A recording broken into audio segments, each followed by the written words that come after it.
Hey everybody, it's David Nayfeld here at Kfico and Kfico Alimentari.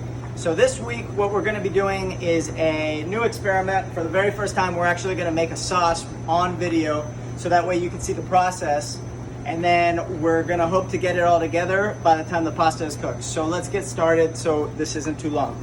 So first things first, we're going to take our spaghetti here. We sell the Gentile pasta here at Alimentari. We really love this brand, but feel free to get any brand that you like. The timing is usually always on there, so if it says 12 minutes, we'll start with 10 or 11 minutes to make sure that the pasta has enough time to cook in the pan. The pasta that we're going to be doing today is a pesto. So this one is going to be similar to a pesto genovese, but not exactly. A pesto genovese typically is done in a mortar and pestle. I know a lot of you guys don't have that at home. If you do, feel free to use that method, and I think that's a really terrific way of doing it. This way we're gonna kind of make it a little bit more applicable for the people at home. Most of you guys at home have a food processor or a blender of some sort, so we're gonna do it that way. The other thing is, normally, typically in Liguria, when you're making a pesto genovese, you're gonna use raw basil because they would never save it for the next day. They would just make it fresh and do it. I know a lot of you guys are cooking on a schedule. Sometimes you guys wanna do something ahead or in advance, or make enough to do it a couple times. So what we're gonna do is we're gonna cook the basil beforehand, which will create a longer shelf life for the pesto. So we're gonna get started. Put in the pasta in the boiling water, salty like the sea. We're gonna take some basil and we're gonna blanch it in salted boiling water as well. And make sure that it's all down at the bottom there. You don't want it floating to the top.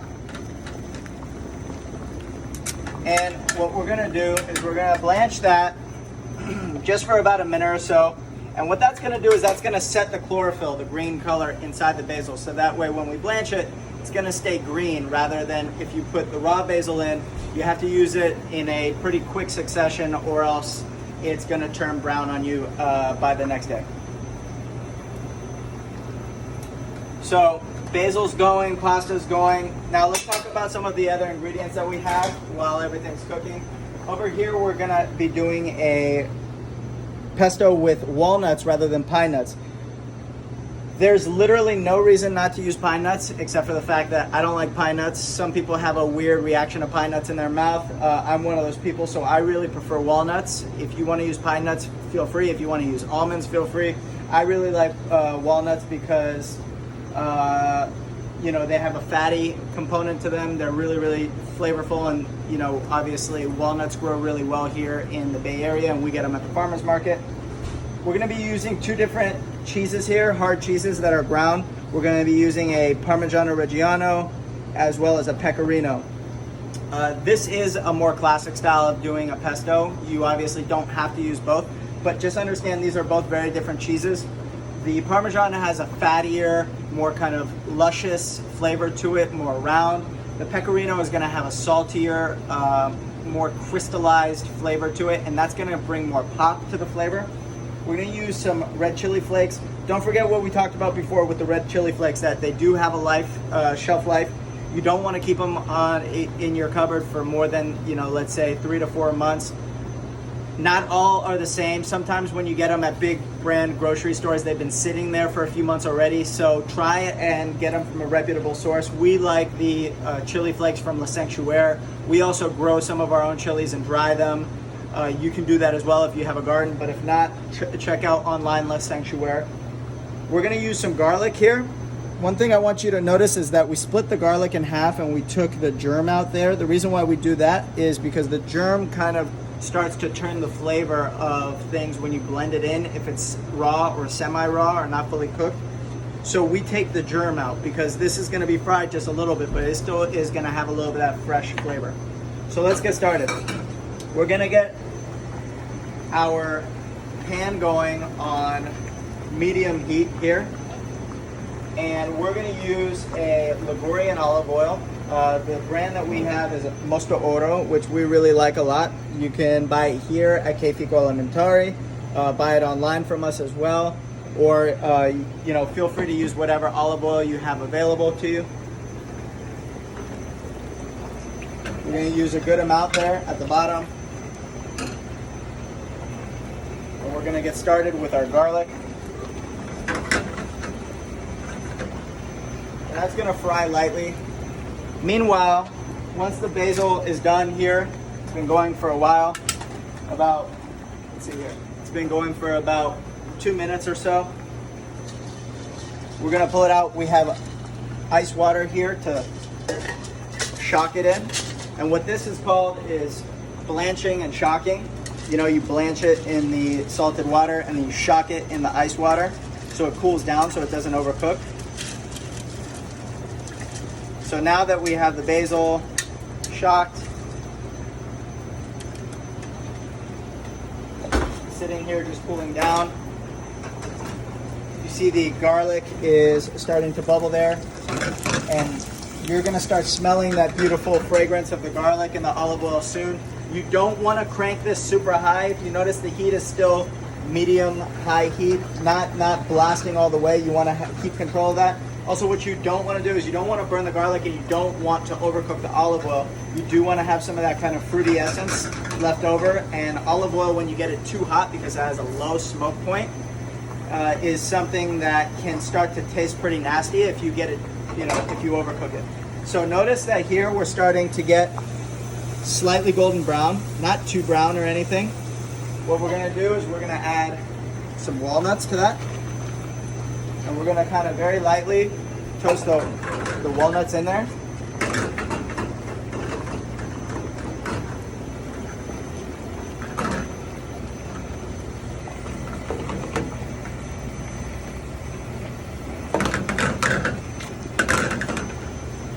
Then we're going to do some chili flake. Obviously, how much chili flake you like depends 100% on you. If you want your pesto to have a little bit more spice to it, use a little bit more. If you don't like any spice at all, feel free to omit it.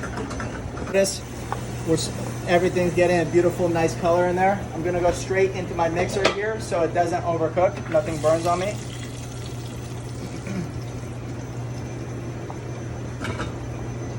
So now, if you guys see all this here, you have everything beautifully toasted together. All these flavors, I can smell them.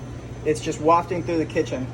So I'm going to put my food processor on. I'm going to cover the hole on the top with a towel.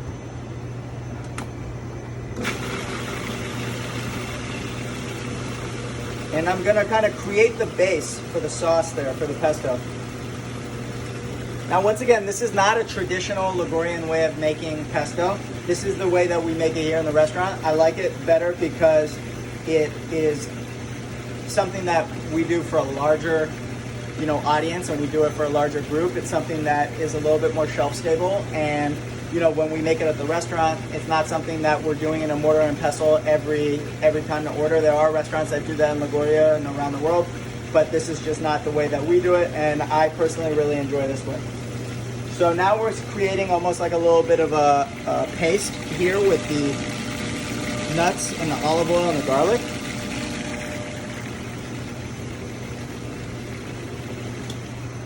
So once we have that paste there,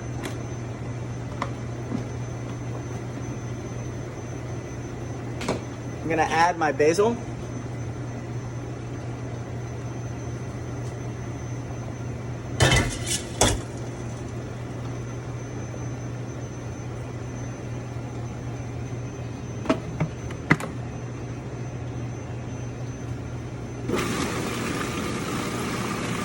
Start blending that.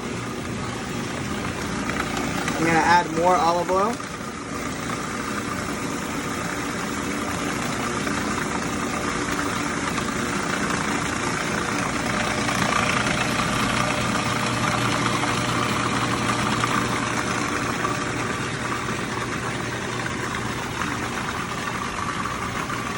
Then I'm going to add 50-50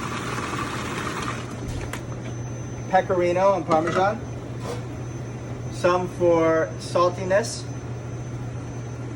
and some for that kind of fattiness and more luxurious flavor.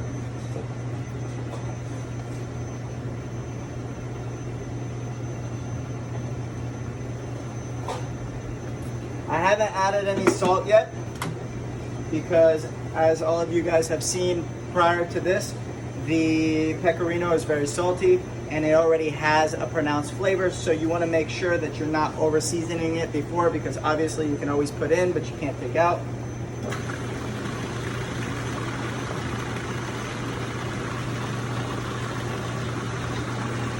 So if you see through the top here of the lens, you're going to see a nice beautiful kind of pesto starting to get there, green, that color is set. I'm going to add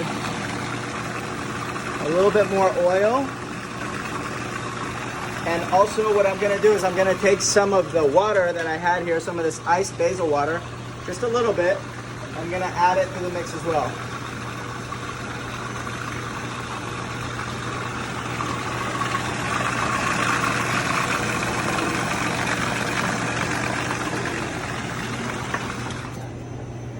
So as always, we're going to taste everything that we're making.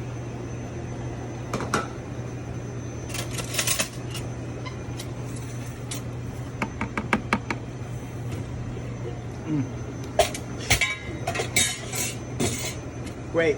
So the flavors I'm getting some of that chili, I'm getting the nuts, I'm getting the cheese, I'm definitely getting the olive oil, you know.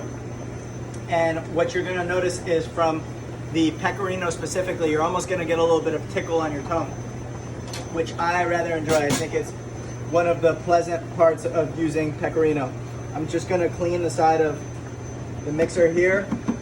I do think we need a little bit of salt, so I'll use some kosher salt here.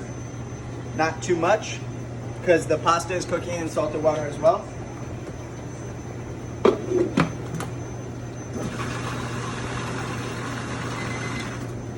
And there's our timer, just in time.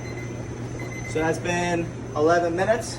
So now what we're going to do is we're going to get the pan warm, not hot. In this case, you don't want to fry your pesto at all. You're just going to get it very lightly warm. So once your pan is kind of hot to the touch,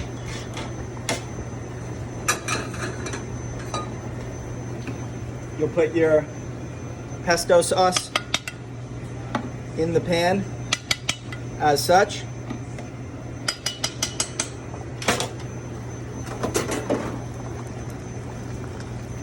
Take your noodles out.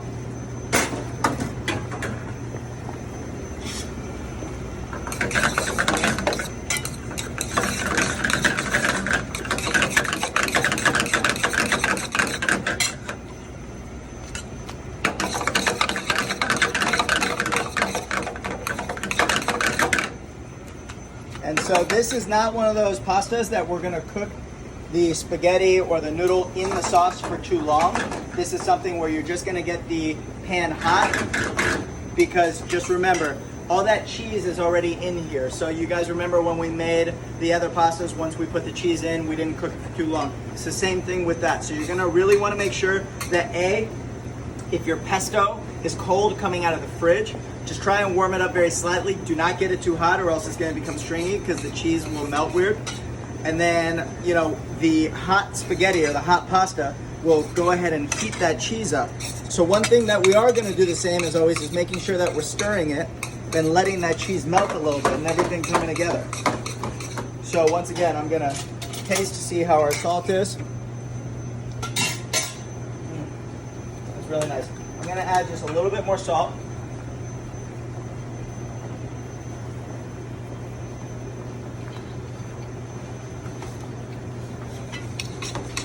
And I think we're ready to go here.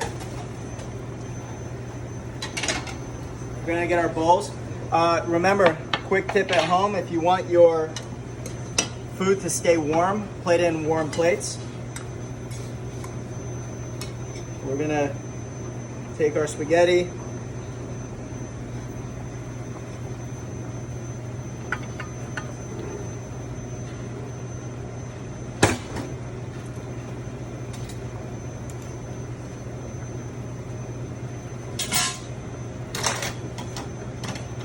Yeah, any extra sauce you have in there, feel free to take it out, put it right on top.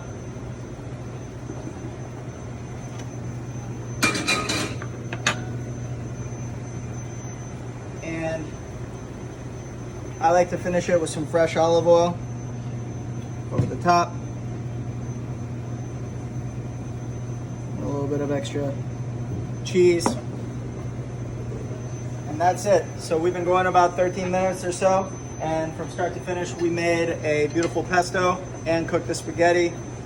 So this is really something simple you can make at home. This will last in your fridge now that you've cooked it this way for at least 4 to 5 days. So don't be afraid to get it done and cook it for multiple things.